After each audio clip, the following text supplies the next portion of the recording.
Hi everyone. So this is a short explanation about transformations and what the seventh graders need to learn for just this year. So there's only two transformations we need to look at this year, and that's translating, which is sliding a figure on the coordinate plane. So it'll give directions like 5 units to the right and 3 units down, and you just move 1 point at a time and count 5 units to the right and 3 units down.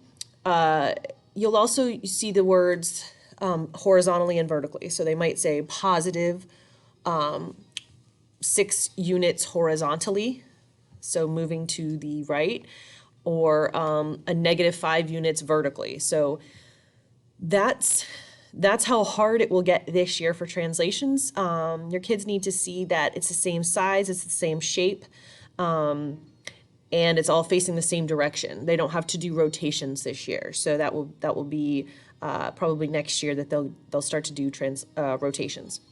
So also notice this little prime is what we call when we label the new points. This is the pre-image. Those are kind of the vocab words they need for this topic. They should have these notes somewhere so you can look over with them. This is what they will be doing in class when I introduce translating. And then eventually we will get to reflections. So reflections is when a figure is flipped over.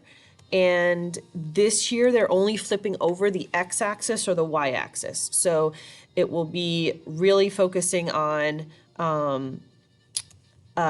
these two lines that are given already on the coordinate plane. So, and that's why I kind of say highlight the correct axis, not exit. I'll have to change that in the notes, but graph the reflection over the y-axis. So they would highlight the y-axis so that they're flipping over the right one. And then really they're just counting how far apart. The A is 1 away on the left side of the axis we're flipping over, and so our new A is 1 on the other side.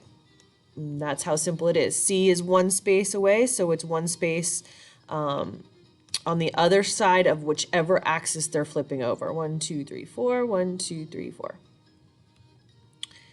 And label it with the new prime, and then connect them, and that is reflections. These are the only two they have to learn this year. They used to have to do dilations and rotations, so I think this topic will be fun, especially coming after the functions unit, but that's pretty much how hard it gets this year. So the hard part is remembering which axis to flip over, and that's why I kind of make them highlight it in the beginning. Okay, let me know if you have any questions. I hope that helps.